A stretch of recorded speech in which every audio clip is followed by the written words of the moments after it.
Today, we want to talk about high tech to build high touch.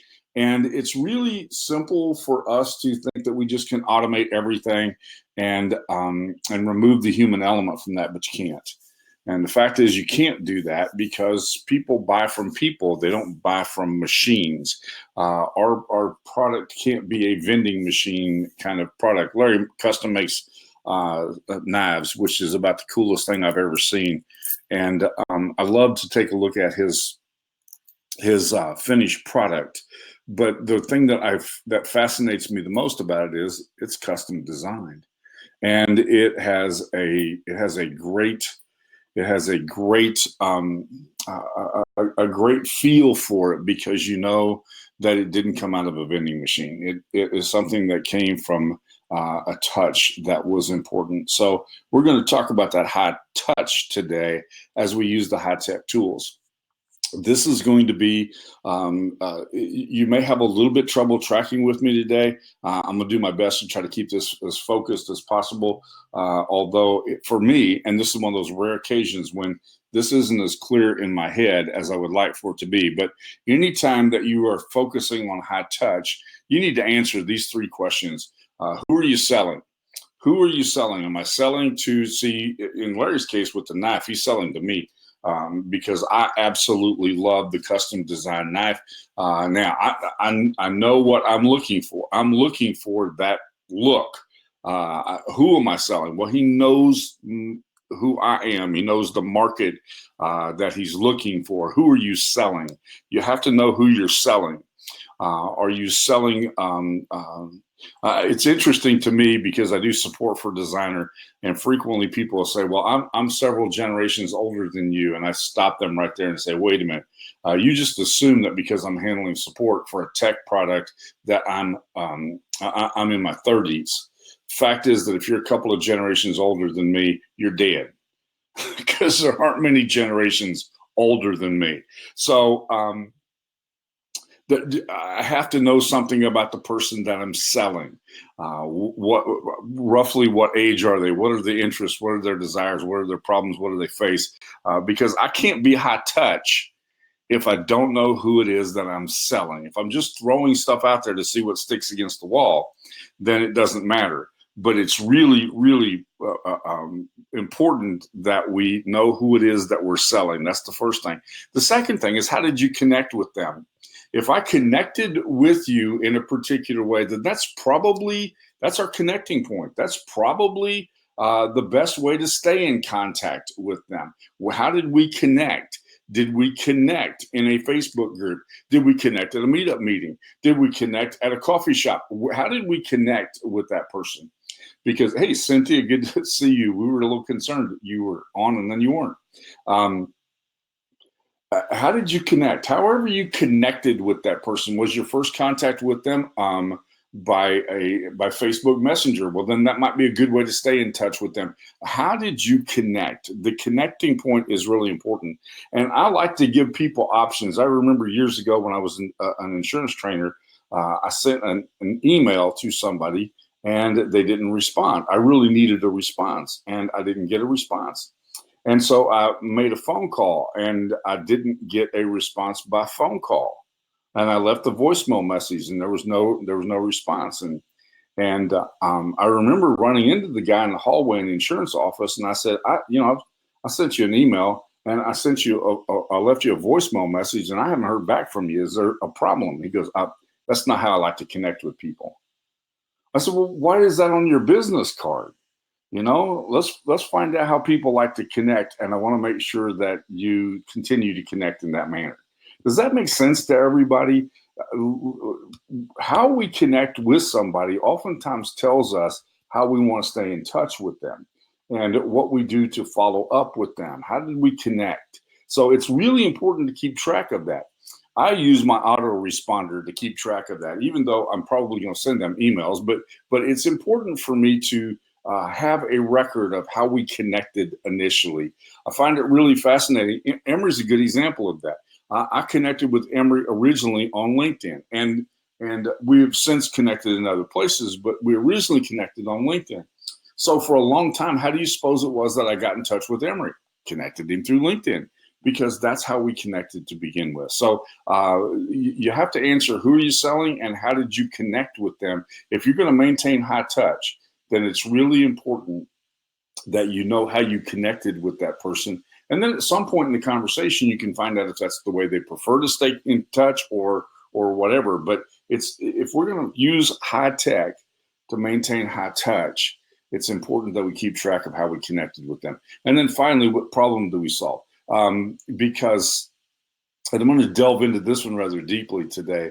If my passion is to keep things as simple as possible, then the last thing I want to do is to present somebody with a complicated sales funnel. We'll talk about that more in just a minute. But what problem do I solve? My signature solution is I'm going to take whatever's complicated and I'm going to make it simple.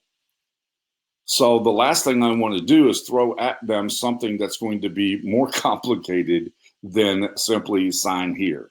Does that make sense? I want my communication to be consistent with the problem that I solve. And I see that going the wrong direction way too often. I was hired to be a brand ambassador for an insurance company years ago. And so I was given a big budget, and I was sent out to travel the country and tell people who this insurance company was. The problem was that as I hit the road for about 3 days, I began to realize this isn't who this insurance company is. It's who they want to be, but it's not who they are. And as I would make the presentation, I was talk to a room full of 4 or 5 or 6 or 700 people. I would look at them and they're staring back at me like, are we talking about the same company? Because the problem that they said they solved was different than the problem that they solved. And they were trying to communicate something that they weren't. And that didn't go over very well. So I got to make sure that the problem that I solve and the message that I give are consistently the same thing. So I wrote an article this past weekend called 5 Touches to Convert in a High-Tech Environment. And those 5 touches are, and these are very different than people expect them to be. The first one is to begin with the end in mind. The second one is your connecting points. The third one is let your passion show. Number 4 is understand the buyer's motive. And number 5 is how can you help? And I'm going to take those apart just a little bit. I'm going to show you how how important it is that you keep things as simple as possible, even though the presentation of this might be more complicated than I would like for it to be. All right, so I'm going to take some tech and I'm going to plug it into those 5 things. I'll probably only get the first 3 done today in keeping consistent with my energy level and how much we have here, but it will be more than you will be able to handle. So that will be important. So let's take a look at this. I actually created this for Cynthia, so I'm glad that she's on. Cynthia, does this picture look familiar? I took 1, 2, 3, 4, 5 products, and I said, this is when I use this product. This is when I use this product. Because I think sometimes if we don't know, let's take a look at this first one again. Begin with the end in mind. If I don't know what it is I want to accomplish, then what happens is I just keep buying stuff, hoping that that thing that I just bought is going to be the thing that I need, but then I'm not really sure what it was I was trying to accomplish. And so one day Cynthia asked me, well, what do you use for that? And so I created this little chart. And I said, if I'm looking to create a website, then I'm going to use an HTML5 builder. And I'll show you that at another time. But if I'm creating a website, then this is what I'm going to create it with. If I'm looking for a landing page or a download page or a sales page, then I use Converter to do that with. And so I always have my end in mind. I know what it is I want to do. See, I create sales pages. I create download pages. I create information pages. I do those kinds of things because that's what I do.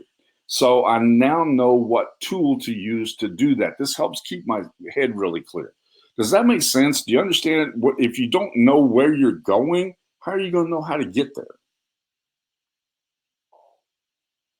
I'm going to give you a moment to respond as we go to the next slide. But I like to use this because it kind of keeps things clear for me. I'm not going, okay, I've got 12 products. Which one of those do I use for this? Because first of all, I shouldn't have 12 products if I don't know what I'm going to do with them. I need to begin with the end in mind. So let's take a look at that. What do you want to accomplish? You have to know what you want to accomplish.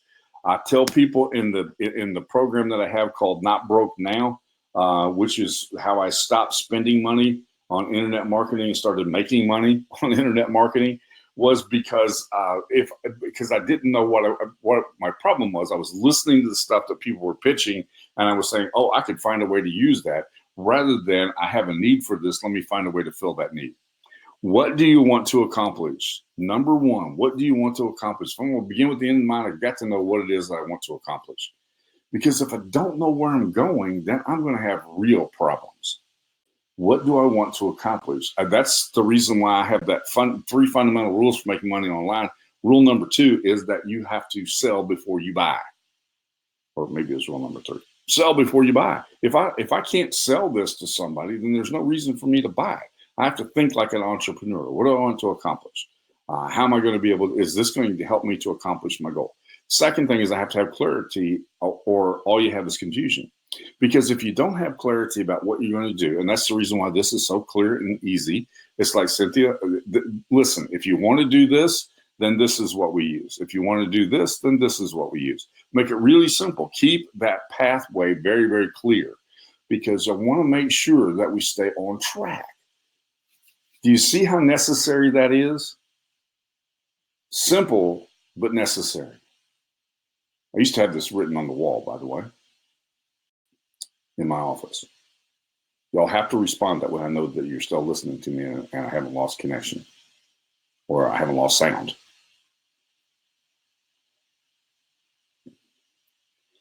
All right, the next thing I want you to see is I need to know what the end's going to be. Do I want to reach a wide audience? Do I want to reach a highly targeted audience? By the way, those two things are very, very different. If I'm trying to reach a wide audience, there are some things that I might want to reach a wide audience with. For example, if I've got a free plus shipping offer and I'm going to offer something for free and all you have to do is pay for the shipping, then I want to reach as wide of an audience as possible. But if I'm going to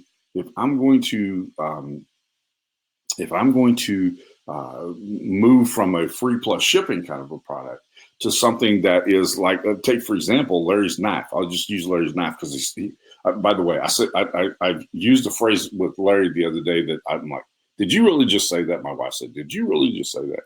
I said, that's the sexiest hunk of steel I've ever seen. He posted a picture on my messenger with a picture of a knife on it. And I thought I seriously, first thought that went through my mind is that is the sexiest piece of steel I've ever seen. But I'm a highly targeted audience, right? I would buy that knife. I'm in the market for that knife. That's a highly targeted audience. Does that make sense? Because it's not a free plus shipping.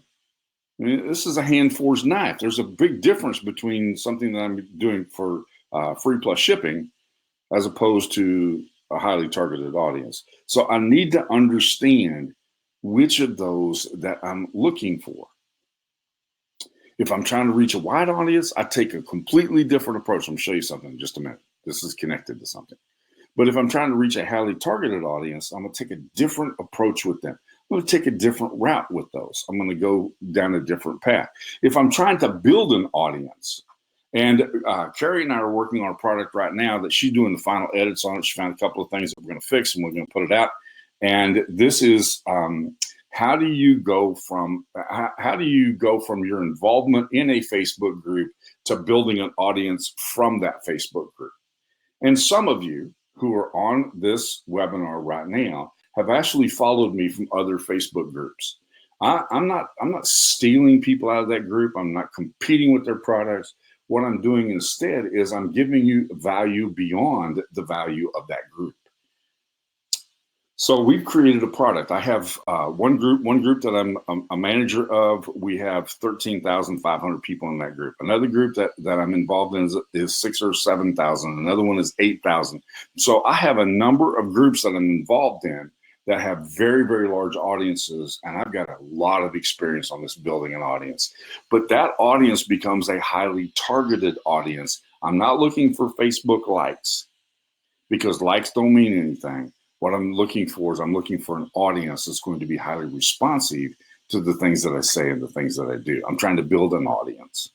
And then finally, if I'm trying to make sales, I'm going to take a different approach. If my goal is simply to make sales, then I might as well just boost posts in Facebook, right? So I have to begin with the end in mind. The first touch, in order for me to have in order to take high-tech tools and use them in a high-touch business, I have to know what it is that I'm trying to accomplish. I'm going to run through some tools in just a minute, but I have to know what it is I'm trying to accomplish. What kind of an audience am I trying? And I'm all about building audiences. I think audiences are where you respond to, okay? The next of the touches is your connecting points. I want to find out what pain, problems, or pleasures that people are in pursuit of, okay? What pain, problems, or pleasures? Yes, Cynthia, you can ask questions at the end. Pain, problems, or pleasures are people in pursuit of? Because people don't wake up in the morning and go, let's see, I need to go spend some money. That's not how they approach life. What they do instead is say, I have this pain and I need to have it alleviated. I have this problem, I need to have it solved. I have this pleasure I need to be that I'm pursuing. And they spend something in order to get alleviation from the pain, get a solution to the problem, or to experience the pleasure. Right? That's how I connect with them. And if that's my connecting point, then I can't lead with my product. What I have to do is I need to find out what that is. And the best ways to do that, and I'm giving you a list of those over here. We'll talk about those more in detail. We've actually done webinars exclusively on some of those things. Quizzes are one of them. Quizzes are still one of the most popular things to be published on the internet. Surveys are second most popular. Feedback forms. To be able to give somebody a feedback form at the end of a course, or the feedback form at the end of an ebook, or a feedback form at the end of the service that's provided for them. I was in the hospital, y'all know, and when I was released from the hospital, I got a form from the hospital, rate your experience with us. And after the 27th question, I just deleted it. That's not a feedback form. That was driving me nuts. That's not how you're not going to connect with me in that way. Make sense? I hate to have that happen, but instead make it a good experience. You want to make those a good experience. And I would rather they send me one every day that I can answer in 20 seconds than to send me one that's going to take me 27 minutes to get halfway through it. Right? All right. So, number 3, let your passion show. Now, I don't think there's a better way. I don't think there's a better way to let your passion show than Facebook Live. I don't think there's a better way to let your passion show than doing a Facebook Live. If there is a second better way, it's doing a webinar. And if you want to let your passion be communicated, it's really hard to do that in a post. It's difficult for me to do that in a Facebook post. It is easier for me to do that in a webinar. It is easier for me to do that on Facebook Live. I can let my passion show. I can show how I'm enthusiastic about something, or you can hear the tone of my voice. You can skip over the sarcasm that sometimes comes out of the end of my fingers as I'm typing, and actually hear what I have to say and find that beneficial. I'm letting the passion show. Are y'all with me? So Facebook Live is a great way to do that. Webinars is a great way to do that. Visual images is a great way to do that. I see these offers all the time on Facebook where people are, and I don't know if Chris is on with us today or not. He's sometimes on. Chris is a photographer, but where people are buying stock photos to be used in their webinars, or being used on their website, or being used in those places. And I'm doing my best to try to move away from those stock photos and get to the point where I use my own. I have a huge advantage that not everybody has. I have the most photogenic 5-year-old grandson that has ever happened, but he's great to be able to use for that. And people start to identify with that. So visual images is one of those things. Let your passion show. YouTube streaming. If I'm gonna stream to YouTube, which by the way is a really, really good idea. YouTube treats streamed videos differently than they treat a video that's posted on YouTube. We're not going to talk about that today, but just keep that in mind that if you post a video on YouTube, it has a different treatment by YouTube than if you stream it to YouTube. And so if my goal is to build a YouTube following, which it's not. That's not my goal. That's not my goal. But if it were, then I would take a different approach and I would use a different set of tools and I would use a different way to connect with people that makes the YouTube streaming make a lot of sense. Video sales letters. I love to use video and sales letters. I think that video is much more powerful than just a written word. I think if you can communicate that in a spoken word, and also be able to give it in a written format, it can be beneficial. But video sales letters is a way you let your passion show. All right. Now, I'm going to give you one more thing here, and I'm going to show you an example of that. When I leave this webinar, or when I leave this agenda, I'm going to show you an example of that. But video hosting. I have made over 1,500 videos in which I show somebody how to do something. I use those in Facebook groups all the time. Most of you have seen at least one, if not 100, of the how-to videos that I have posted somewhere in some Facebook group. If you have, please say yes, me.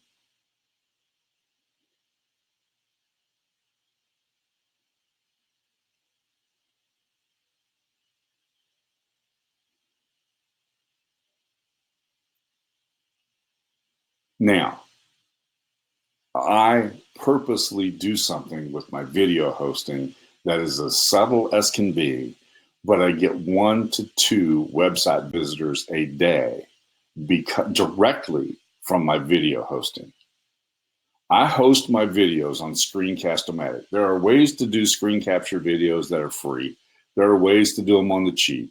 I do mine on Screencast-O-Matic because they're branded.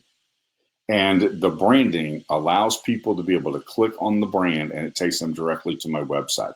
I get 1 to 2 website visitors a day from my video hosting by sharing those videos in groups. Tell me if you think that that's a really cool, subtle marketing connection.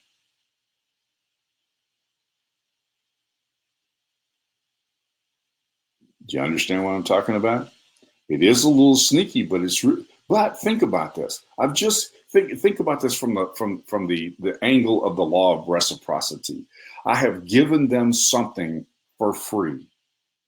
They click on my website to see what else they might be able to get. How highly responsive does that become? I get 1 or 2 people who join my email list a week as a result of that 1 to 2 people who go to my website a day.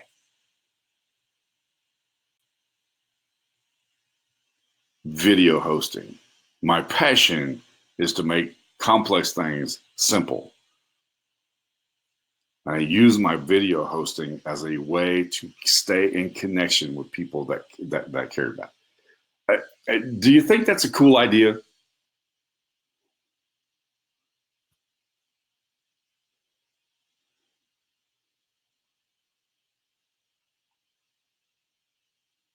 And then finally, video conference calls, because this is, I think every one of you have been on at least one Zoom call that I have done with the public. And I do Zoom calls in groups. I do Zoom calls to help people get clarity. I use Zoom to do that. Well, all of these things all involve something. So let's go through the list on the right-hand side. If I'm going to do a Facebook Live and that's the only thing I'm ever going to do, all I need is an iPhone. Seriously, all I need is an iPhone. Somebody sent me a message the other day, said, you have the clearest. My live feed today was not clear. I don't know what happened. The sun did a funny thing and my phone stayed dark. So, but the 99% of the time, I've never had any other time when I've had that happen. 99% of the time, my Facebook live feeds with just an iPhone are fine. The video quality is good and the sound quality is excellent. It helps when you have a built-in microphone like I have, the Eric mic. When you have that, it helps. But that's all I need. And so I get this message 2 nights ago that says, what are you using for your Facebook Lives? Well, I use my iPhone. And I don't use anything else. And most of you know, who've been following me for any period of time, I know that Carrie and Cynthia both have experienced this. I did over 100 live feeds just propping my phone up either on a windshield sticker stuck to a wall tile or having it stuck on a stack of boxes on my desk. I didn't even have a tripod. Decided I would get a tripod because I was going to be a little more mobile. And so I added a tripod to that. If you're going to do videos, if you're going to do still photos and use those in your visual images, hang on a second, I'm going to show you something. If you're going to do that, I'm going to turn this on so y'all can see me. Can you see that? This is the most important thing that you can have. I put my phone on a tripod and I have a remote that trips the trigger on my phone. Okay? You can get excellent pictures when you do that, but that's all you need is that that thing with a tripod, cost $18. And it makes all the difference in the world in the quality of your images. Now I have a much higher, much more expensive full tripod now. When you're 6'5", you have to have a tripod that gets up in the air. But I got that, Larry. I got that little tool came with a little bitty selfie stick tripod, and I bought it on Amazon for $18. I think my actual cost was $12. I think I got a discount on it. But that is an amazing piece. If you don't have that little Bluetooth remote, then you're touching your phone at the same time that the shutter's going off. If a shutter goes off, you know what I mean. It's the most amazing thing that there is. It allows me to be able to set my phone up someplace else and be able to trip images and videos from a distance, which is really important. And it gets your fingers off of the camera when you're trying to take the pictures. So just a little tool, but it's a really important little tool. Okay. And so other things that people have used to go live, which I think are unnecessary, unless like Be Live is great if you're going to invite guests. Is it necessary if you're going to show a whole bunch of intros and outros and all the weird kind of stuff and play music and that kind of thing? Then Be Live is your gig. That's not my thing. It's not what I want to do. If I'm going to do that, I might as well hire a videographer because I've got a really good one in the neighborhood, and we'll just create an amazing edited video. But StreamYard I do use, and I use StreamYard because whenever I invite a guest or I want to share screen, Facebook is terrible about screen shares. But StreamYard is free, and it allows me not only to do Facebook, but it also allows me to stream to YouTube. And streaming to YouTube, if that's my gig, that's something that, and I sometimes do this for clients. If that's my gig, then that's what I want to be able to do so that I can stream to YouTube and get it a little bit different treatment. I have used LiveLeap since the day it was created. LiveLeap, simply what LiveLeap does is it allows you to syndicate. I know lots and lots of people ran out and bought LiveLeap and they never had a group, or they never had a page, or they didn't have any place else to send it. Doesn't do any good to do that. The only purpose of having a tool like LiveLeap is if I have multiple places where I want to send my video, my live stream video at the same time. And I send it to I do all my live streams, all come from my personal page, and they come from my personal profile, they go to my page, and they also go to a group that I have. So if I'm going to do that, then I need to have a syndication software like LiveLeap. The other thing that LiveLeap does for me, which I think is amazing, is it sends you, and I believe Somaya's on that while she's on the call here. Somaya had signed up I have an opt-in, and you can actually get an email telling you that I'm about to go live. And that way, and you can do that inside of LiveLeap. I use Repurpose, and I've used Repurpose since it was created. And again, it wasn't one of those shiny objects that I bought. I use it every day. With Repurpose, I can with one mouse click be able to send my Facebook Live to Dropbox and get it transcribed by Designer, which is the next thing on the list. I can, with a single mouse click, send it to YouTube with all of the things in it that I need to have inside of my description on YouTube.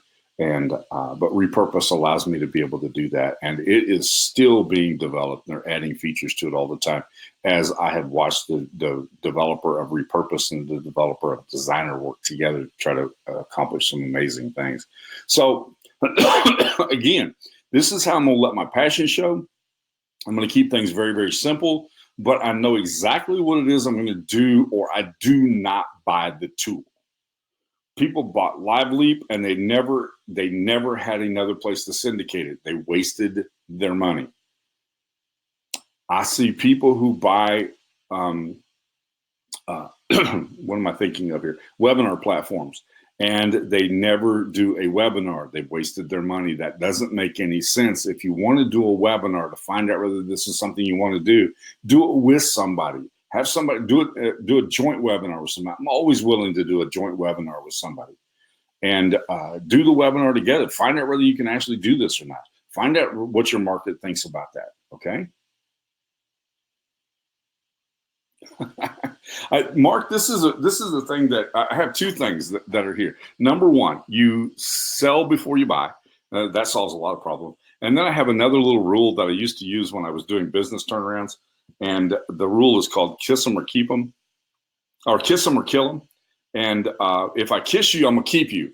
But some things need to be killed. And I know people who've got 3 webinar platforms, they haven't figured out which one they like. And what you need to do is you need to kiss one of those and kill the rest of them, because that monthly payment's killing you. All right. And then Convertry is one of the places where I host my video sales letters, or where I put my video sales letters. I can make a video sales letter in a matter of just a couple of minutes in Convertry, and it's pretty amazing. Thunderbird is the HTML site that I was talking about earlier, and that I use when I'm creating other pages, when I'm creating sales funnels, those kinds of lots of things I can do with that. And I'll show you that in just a minute. We're running up against our time, but I want you to see these things. You need to understand the whole purpose here is that once I understand what my audience is and how I'm trying to build that audience and what I'm trying to do with it, then I figure out, am I going to be able to connect with them on Facebook Live, or am I going to connect with them on YouTube? Do you see why that's an important question that you have to answer first, and why these 5 things go together like that?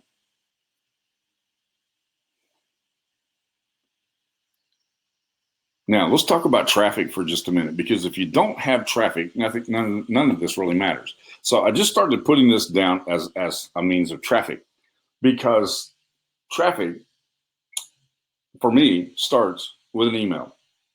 It starts with an email. I frequently send out an email saying, by the way, I just wrote this article, or by the way, I'm fixing to go live, or by the way, I'm about to do this. And that email initiates traffic.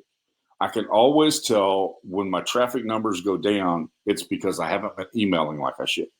I track my traffic numbers on my websites, and I track my traffic numbers on my sales pages. And when those go down, then it's because I haven't been emailing properly.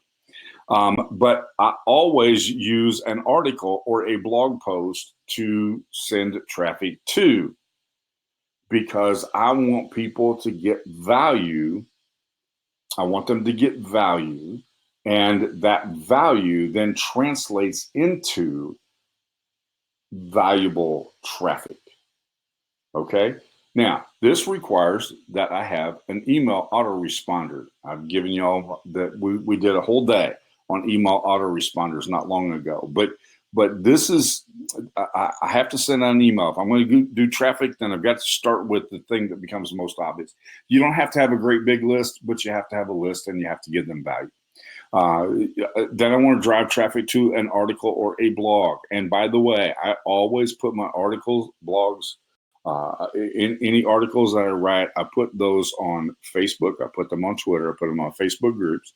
I email out the target. I talk about them on Facebook Live. I make a Facebook post about them. And you can do really cool things now. And I showed you this a couple of weeks ago. You can do really cool things with your Facebook post now by using emojis. And your Facebook post is bullet points, which is how I do it. You don't have to do it that way, but I think that attracts some attention, and people stop and they take a look at that when they're scrolling instead of just seeing a body of text. LinkedIn, believe it or not, I post my articles on LinkedIn, and I get some traffic from LinkedIn on a regular basis from that. My live feeds also go to LinkedIn. When I do a Facebook Live, because of the way because I use Live Leap, it's a syndication software. It takes my live feed and it sends it to LinkedIn at the same time that it sends it to my other places, including Twitter. And yesterday, I did a live feed that somebody shared with other people on LinkedIn. I'm getting traffic from that. Does that make sense to everybody? And then Pinterest. So I have to be able to put my stuff also on Pinterest. I get some traffic from Pinterest. My market, this is the interesting thing, is I keep very, very careful track of my market. My products don't change. I've worked with Cynthia a lot. Cynthia's market is women. My market's not been gender specific at all, but 65% of the people who visit my website and places are men. 65 to 70% of the people on Pinterest are women. And so, but I still get some traffic from Pinterest. So all of those things are important. I need to know what I'm going to do. And then I can come back over here and take a look at this list of product and and figure out which of those two things, which of those products is going to help me to accomplish that. Larry, that's a really good question. I'm a neophyte when it comes to Instagram. I get good response from Instagram, but I've pretty much been about auto posting, and Instagram hates auto posting, and that'll get you kicked out and get your software banned and all that kind of stuff. And so I have not pursued Instagram like I should. There are several of us that are talking about that right now, including Marlon Sanders. We've had some discussions about how do we as old school marketers, how do we capitalize on the Instagram thing? And that's the reason why I have on my list over here, right here, this thing right here, visual images, because Instagram is a visual image kind of platform, as well as Pinterest. And I think that there's some things that can be done there that will drastically make a difference. I'm just not at the point where I'm going to say I know how to do this yet, because I'm not comfortable with that yet. Does that make sense? All right. Now I'm going to close this out. We got two more things, but I'm going to close this out because I want to get to the rest of this here, because I think there's something here I want you to see. So give me a chance to share my screen differently.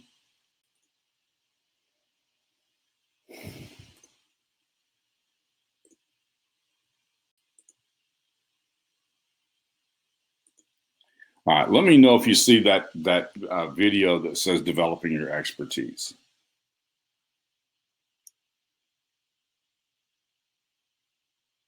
All right, you can tell I did this a long time ago. This is an old picture of me back when I still had hair, not much of a beard. But but I want you to see something on this image right here. Okay. Do you see this little Eric said content marketing right here? This is where that traffic comes from. Just this little subtle connection right here. That's where I get traffic from this on a daily basis, because I've got 1,500 videos out in the public and people like to click on here to see what else I have. Now, that's micro numbers of traffic. I would love for it to be 10 times that much, because that's highly targeted traffic. It's traffic that has already taken action and then went to the next step. And walking people through those funnels is far more important than slamming them with buy this, no, now this is an upsell, this is a downsell, this is a side sell. These people are indicating and demonstrating that they're interested. Okay. And this is really, I can't tell you how important this is. It's important enough I built an entire product around it. Because you want to have highly responsive traffic, and that's how you do it. Okay, that's one way you do it. Another thing is I have this little tool over here called Feedback Fox, and for those of you who have not seen it or not had a chance to observe that, this is kind of a cool little tool. It gives me a chance. Remember, we were talking about places where you could, we were talking about being able to find out what the audience wants, find out what your people need, talk about the pain points, talk about the problems, talk about the pleasure, those kinds of things. Now, this is a great place to do that at, okay? And so the way this works is really, really simple. I've got this in a full screen format here, so it's easy for you to see. But if I were to click on any one of these, all right, and say this is my biggest challenge, then what happens is it takes me directly to the sales page. Guess what's on the sales page? This is a video. Remember, we were talking about videos a while ago. All right. And this is the video right here. That's it. It's a 1 minute video. It's a 1 minute video shot in the park. I'm not a studio guy. Okay. I have a voice for radio. I have a face for newspaper, but that's not me. I'm not in the studio kind of a guy. That I just sat out in the park and shot this video. This is a very interesting 1 minute video, but it came from my Feedback Fox over here. Okay. So does that make sense to everybody? You with me? What we can do here, this is how you get feedback, but then I'm moving the person to the next step. Is that clear to everybody? I want to walk them through the processes here. All right. And I think this is a good way to do that.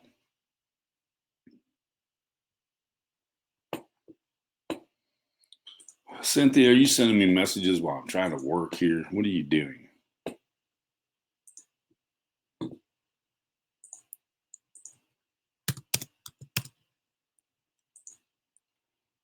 Are you telling me I have a problem? Hold on a second, everybody. Cynthia's disrupting us.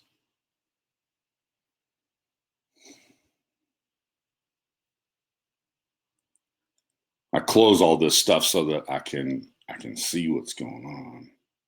Yeah, I'm getting to the point where I do need a break. I appreciate that. Thank you for reminding me that I'm getting to the end of what I have in the tank. I do want to show you this because we spent a lot of time talking about interactive content. I'm going to show you a couple of things and then we'll be done. We spent a lot of time talking about interactive content not long ago. Talked about quizzes and surveys and those kinds of things. Well, the amazing platform that I use here has added two more. They've added a form survey, which works an awful lot like Typeform does. And then they've added a giveaway piece, which we'll spend some time talking about in the weeks to come. It's not quite developed yet. You notice this stuff has a beta tag on it. So, but this is another way to be able to pull those things in. For those of you who are with me in the Founders Library, all of these tools are available to you. Everything we've talked about so far is available to you, so you can use those tools to help build your business, okay? And then I want to show you something here really quick because I like this. This is one of the new features that just came out. This is from my blog. I'm sorry, it's from my website. It's from my website, and I want you to see this. They've now added this little bar up here at the top. So I can actually do a survey from right there. How cool is that?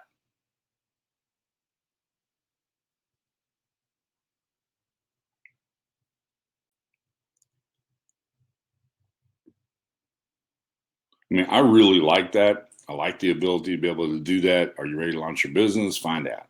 Boom, right there. Lightning fast, easy to do, kind of fun. All right.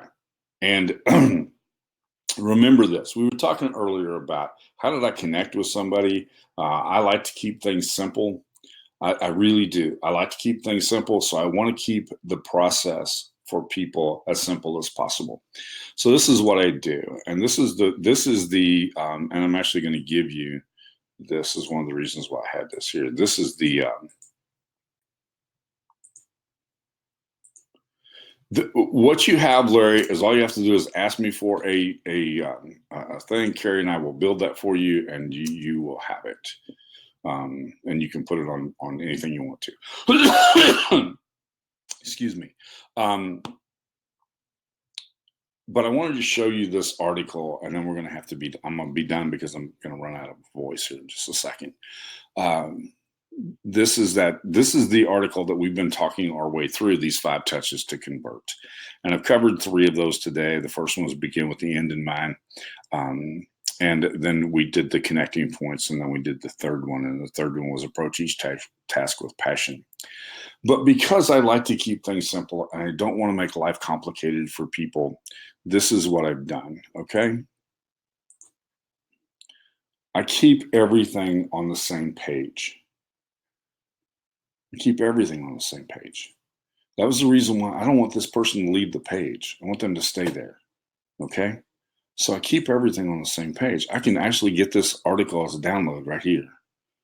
And I can do that with the pop-ups.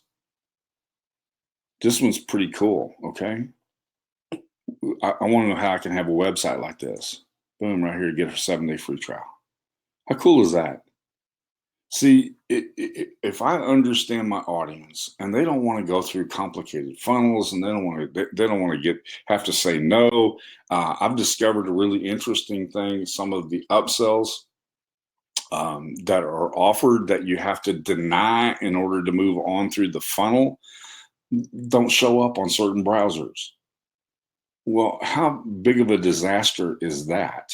So I couldn't demonstrate it today, but I will in the next webinar, how that we have a product right now that will be released before the end of the week, and it is about Facebook groups. I talked to you about that a minute ago.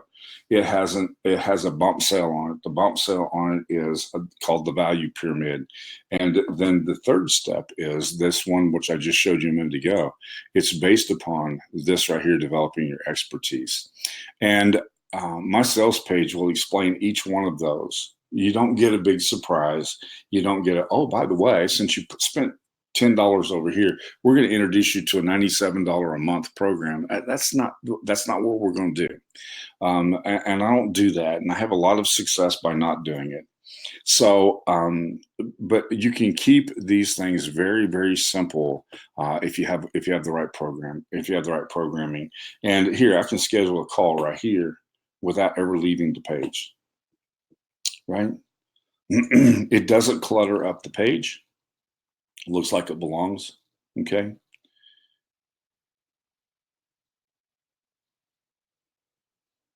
Earlier when I talked about I have one of these on every page.